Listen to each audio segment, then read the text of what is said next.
Good afternoon, everybody. Welcome to Mental Health Talk with yours truly. I am Christina McIntyre. I hope that y'all had the best week that you could. And remember, don't worry about yesterday, it already happened. Let's focus on the now and moving forward towards the future.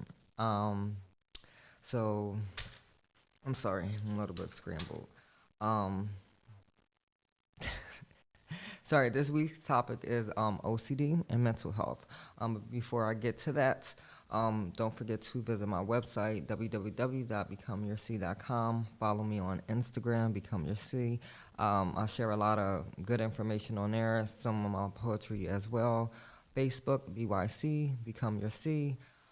Also, YouTube, BYC Become Your C, to stay up to date on my podcast. And also, I am on TikTok at Become Your C. I share some good information about mental health, dealing with the chakras and all that. So make sure you subscribe, pay attention, and also on my website, I have my chakra jewelry for sale. I have bracelets and necklaces. I also updated my keychains so they look more happening. So definitely go there and subscribe and then stay up to date on all that good information. Again, the topic this week is OCD. OCD affects a lot of Americans. One in five people suffer from mental health disorders each year. About, let's see, out of every 80 to 100 adults, which is about 3 million people per year, suffer from OCD. And I'm going to give a brief definition of OCD in a moment. Women are 1.6 times more likely to suffer OCD than men, and OCD is ranked number 5 out of all of the mental health disorders. So it's definitely a disorder that affects a lot of people, and also OCD doesn't exist most of the time by itself. Most of the time, OCD exists with anxiety and depression as well.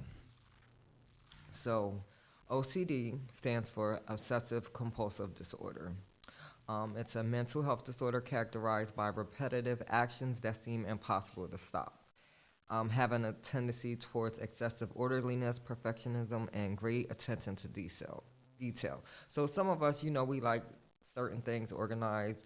That's fine, but when it becomes an excess, like if you can't do something, it causes you severe anxiety or causes you to think obsessively, you may have OCD.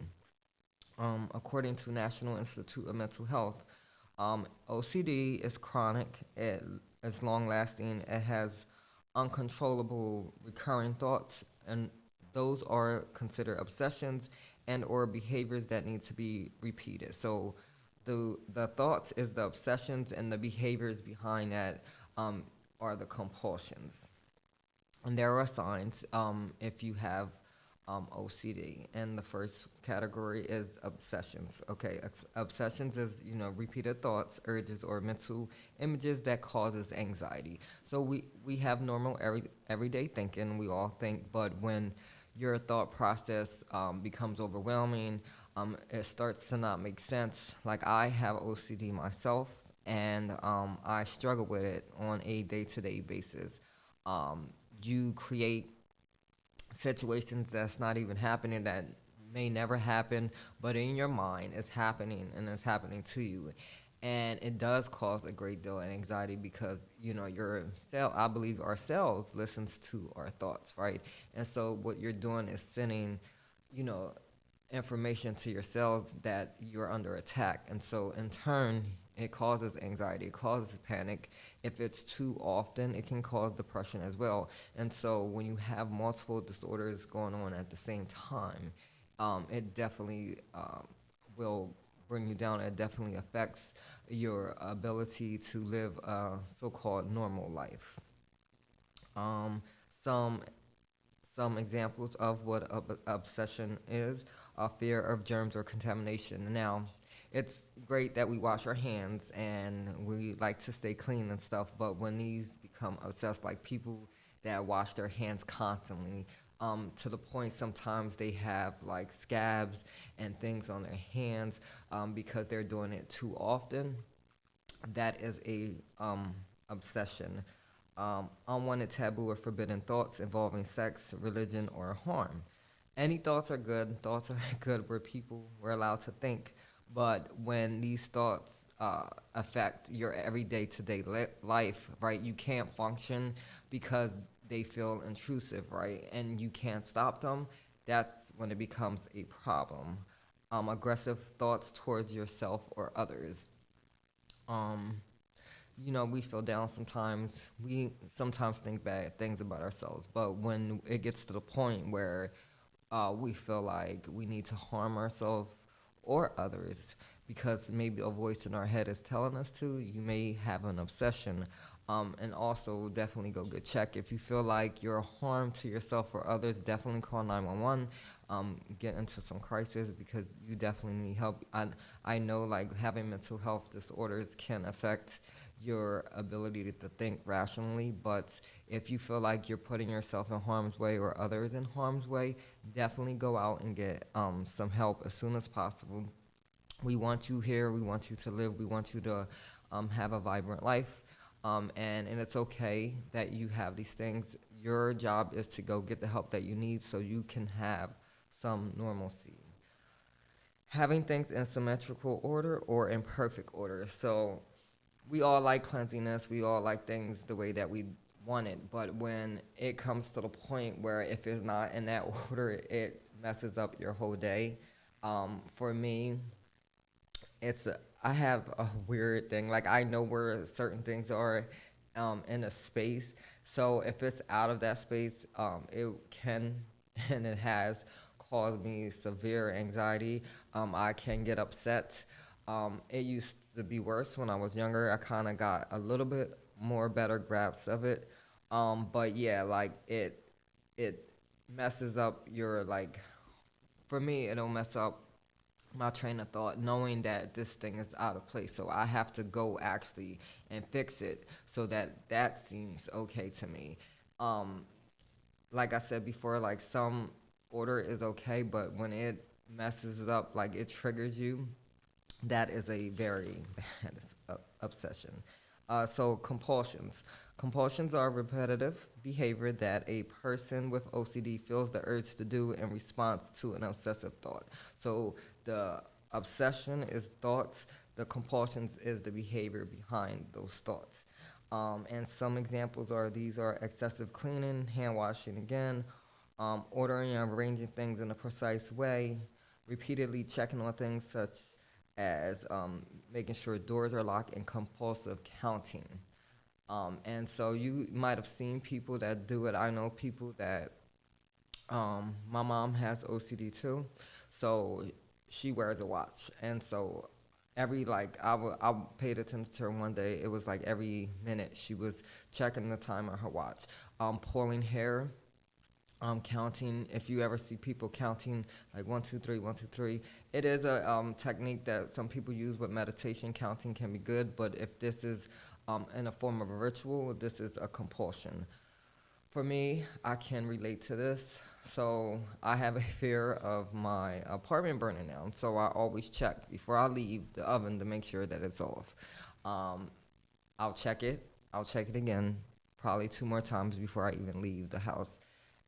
A couple times I have been in the car ready to go, and in my mind, I left the oven on, so I had to get up and go and make sure the oven was off, even though I knew I turned it off, even though I checked 4 or 5 times. I still had to go and make sure that it was off. So that is a compulsion.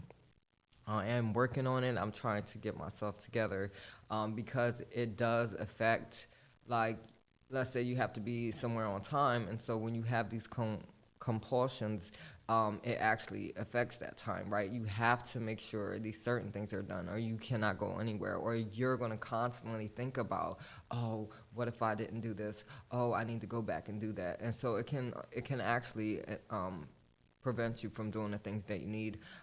Years ago, I read the story about a woman. She couldn't even go out of her home because she had to check the doors a certain time, and she involved hers with counting.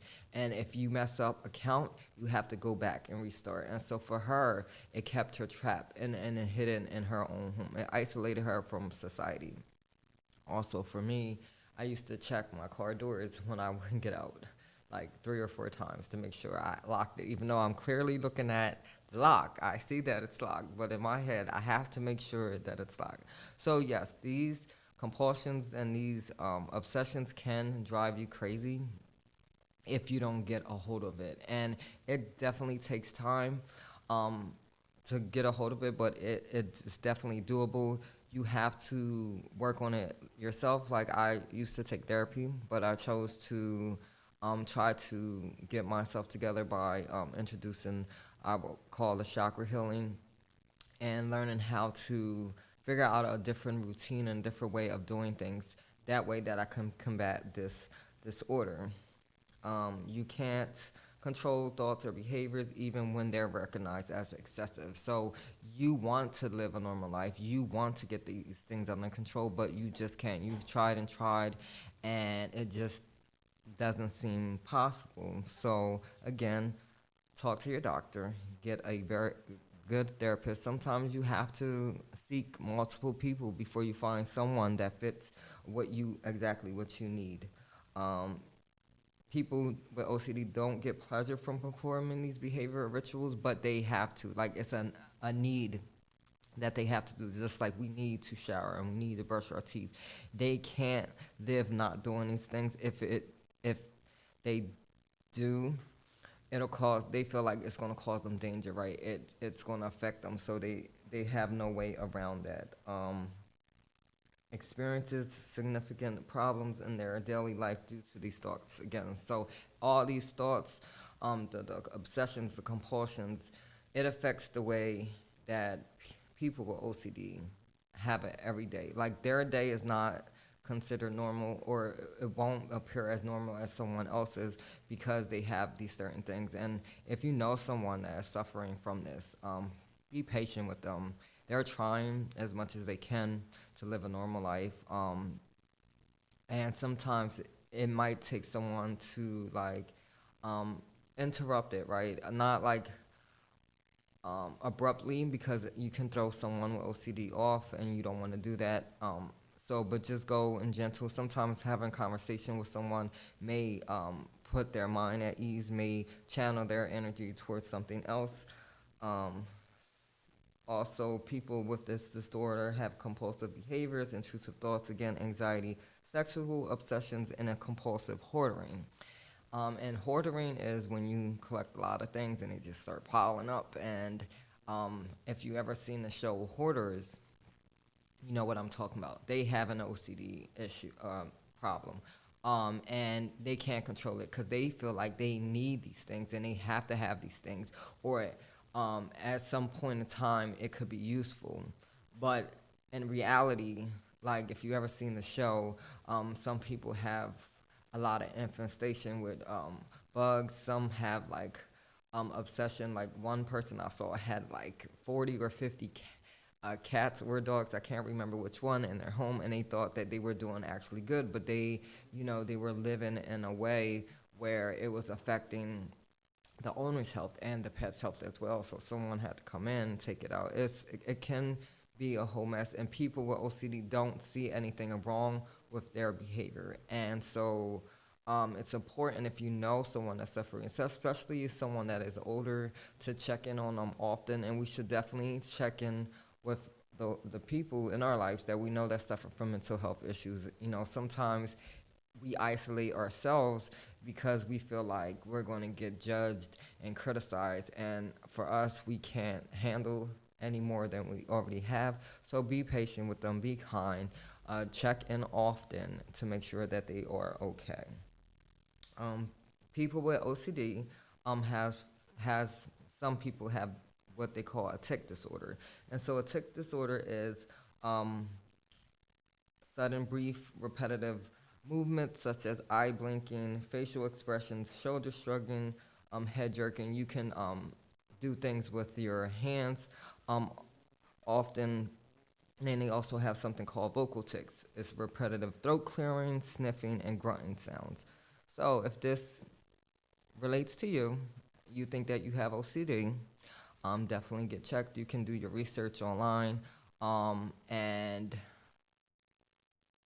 definitely, if you feel like you need help in this matter, there are people out there that can help you. And if you're not ready to go to the therapy route, because going to a therapist and saying there's something wrong with you can be scary. They have a lot of groups on Facebook. And definitely, that's where I started my journey at. Like, I belong to a couple of different ones, just to, sometimes you feel better knowing that someone out there is dealing with the same things that you. You don't seem as crazy as I guess normal people make it seem.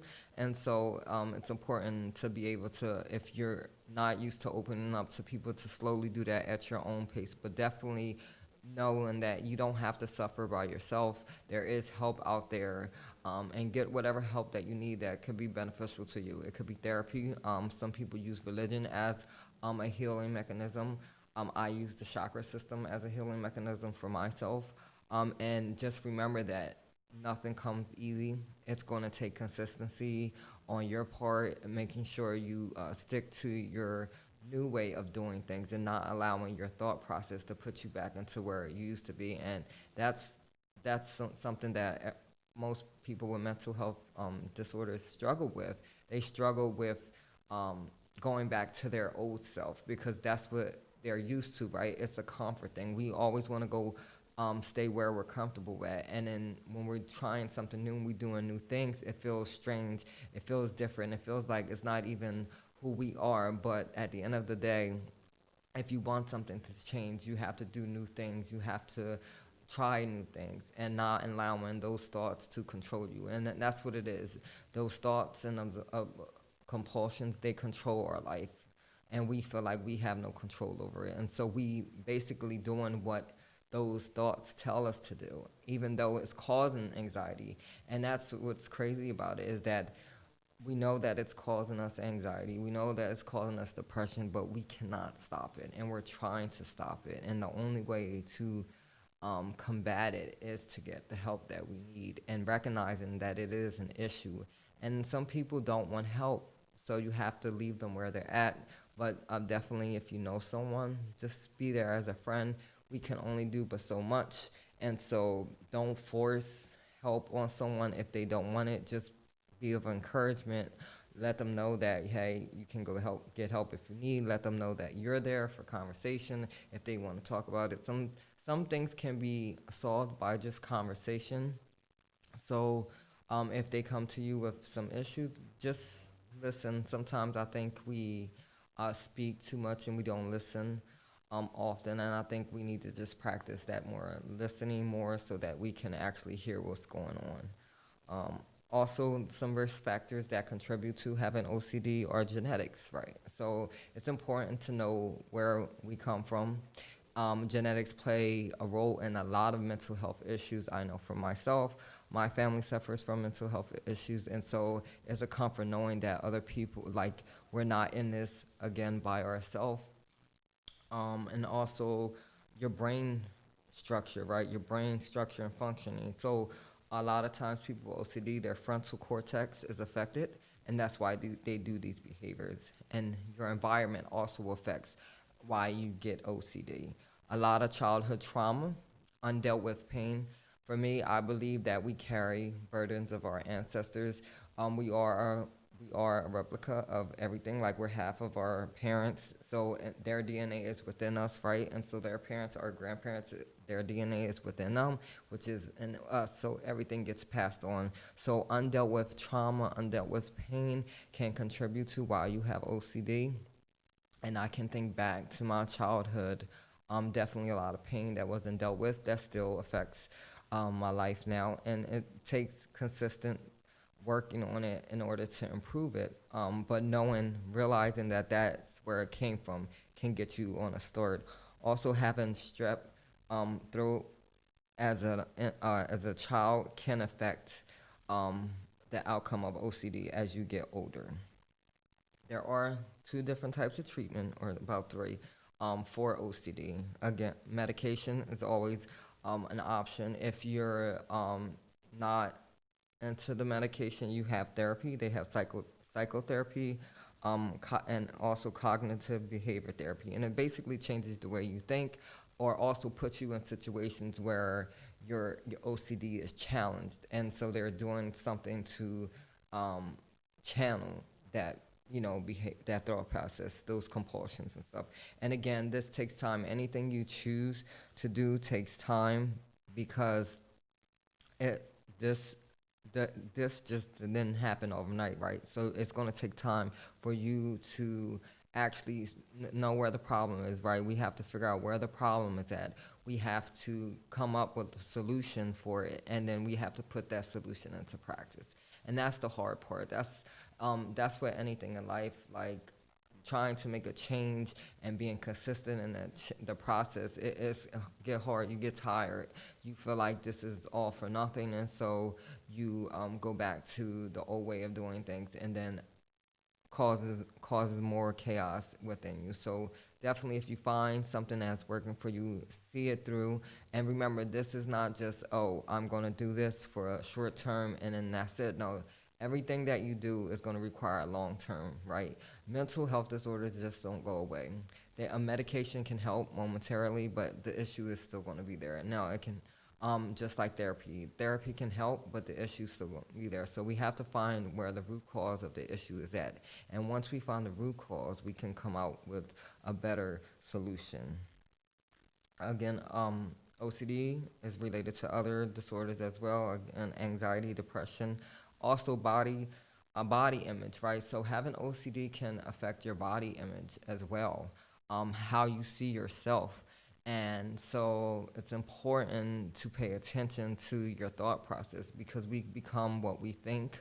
And if we are not thinking good thoughts, that affect us not only mentally, but emotionally and physically, and I believe spiritually as well. Trying to change your thought process, that's difficult if you're used to one way of thinking, but practicing over and over again, I like doing mantras. Mantras are just sayings you say to yourself to keep yourself uplifted and tell yourself, it sounds crazy, but look yourself in the mirror, especially if you're struggling with self images you and tell you you're worth it, you're valuable, and all that stuff. Now, it seems crazy in the beginning, it doesn't even seem real, but after a while, you'll get used to it, you'll start to believe it, and you'll feel better about yourself. OCD people struggle with self-esteem. They they feel embarrassed and they feel insecure, right? Because we feel like what's going on with us, like we might be a little bit crazy. And so all these thoughts contribute to why we feel the way that we do. So getting a hold of it can actually improve our quality of life. Um, and if you ever feel like you don't want to be here, if you feel like suicide is an option, please know that that does not have to be an option. There is help, and you can get the help that you need. The hotline for the suicide is 1-800-273-8255, or you can visit the website suicidepreventionlifeline.org. I know how it feels to suffer. I've been suffering for a long time, and I'm, I feel like I'm at the beginning stages of it, but I'm taking control over my life. And so it's important that you take control back over your life and knowing that the help you need. I struggled with suicide when I was younger, and I know how it feels to just want everything to go away, but that's not a solution. Um, I know that life can feel overwhelming, but there are options out there. And so taking control back over your life, even just for a moment, right? Allowing someone else, because we all need help at some point in our life. We don't exist by ourselves. We can't exist. I mean, we do, but we can't exist by ourselves. We weren't made to be by ourselves. And so it's important to know that it's people out there that's willing to help you. And you just got to know that you deserve the help, you are worthy of the help, and that you can live whatever life that you choose to with these disorders. And that's what therapy does, that's what medication does, that's what healing does. It gives you a better chance at having the life that you want. And then I'm gonna relate OCD to the chakra, and then we're gonna end it. So for me, I use chakra system as a healing tool for me. I'm dealing with my mental health issues, and chakras are energies in our body. We all have them. We have seven of them. And so OCD is related to our solar plexus chakra, and that's the third one, and it's below It's right in our belly, upper belly area, right? It's responsible for power, self-esteem, self-worth, self-confidence. And so when this is not balanced, it causes OCD behavior, anxiety, and all that stuff. And so in a way to heal that is by one, meditating. Meditation is good. You're speaking, you're bringing positive energy into yourself. Getting a lot of sunshine. Sunshine effect is good for our skin. It's good for our vibes. Take a walk on a nice day. Most of the time, I feel better after a brief walk. So do things that can help. Eating yellow foods, having crystal citrine is good for self healing as well. Um, so definitely, whatever option you choose to heal, pick one because you definitely need it for yourself. You definitely deserve to be here. You have purpose, and make sure that you find something that works for you. And one more thing, OCD affects relationships as well. It impacts intimacy. People that don't like touching people. So if you're in a relationship and you have OCD and you don't like touching people, it can affect that your partner won't get the affection that they need. And then also putting too much pressure on your partner, they feel overwhelmed by your OCD behavior, right? Like, let's say you're a messy OCD person and your partner is a orderly person, is going to create imbalance in your relationship.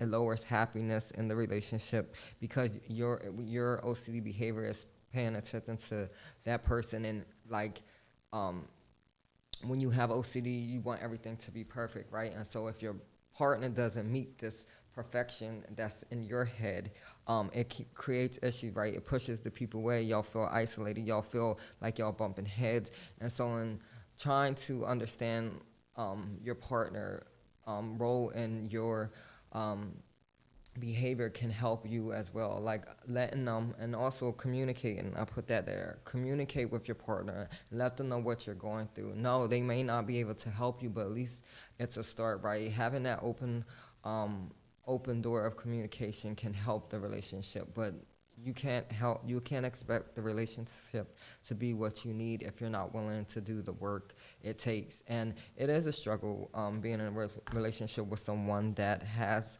OCD, but we're worth it, right? We deserve happiness too. We want to be with people that bring us happiness, and we want to be able to thrive in those relationships that bring us happiness. And we have to do our part in it as well, right? We have to let people know, hey, this is how we're feeling, this is how we're thinking, because sometimes our thinking can be way out the box, right? And it causes issues. And it could be something simple that could be resolved through conversation. That's why communication is important, not only for yourself, but for your partner, for other relationships that you have as well. If we don't communicate what we want and need, how can we expect someone to know that? People can't read our thoughts, right? We don't even want to read our thoughts. And so it's important that you let others know and let others in. And the trust factor also contributes to this as well. It's hard to trust people, especially when you suffer from mental health disorders, but opening up yourself and being able to have that safe space, especially if you have a partner that is loving and trusting, allow yourself allow yourself to know that this person cares about you, right? And it's important to have people around us that love and care about us, that we don't drive our own self crazy, because sometimes that thought can spiral out of control, and then it creates other issues. So be open, allow these people, and knowing that you're okay, how you are. There's nothing like real, I mean, there's something going on, but there's nothing wrong with you, right? We are not our diagnosis. We are more than that. And knowing that will help you live the best life that you can, knowing that you have that safety net, right? That outlet and that encouragement and that love will definitely see you through. I believe that love can heal a lot of things, and so allow love to heal your OCD. I want to thank y'all for tuning in each and every Sunday at 12 p.m. on stayinpradio.net. Make sure you tune in again. Also, don't forget to visit my website, www.becomeyourseed.com. I talk about the mental, emotional, physical, and spiritual aspects of ourselves. Also, YouTube, BYC, Become Your C. Stay up to date on my podcast. Instagram, Become Your C. I share a lot of good information on there as well.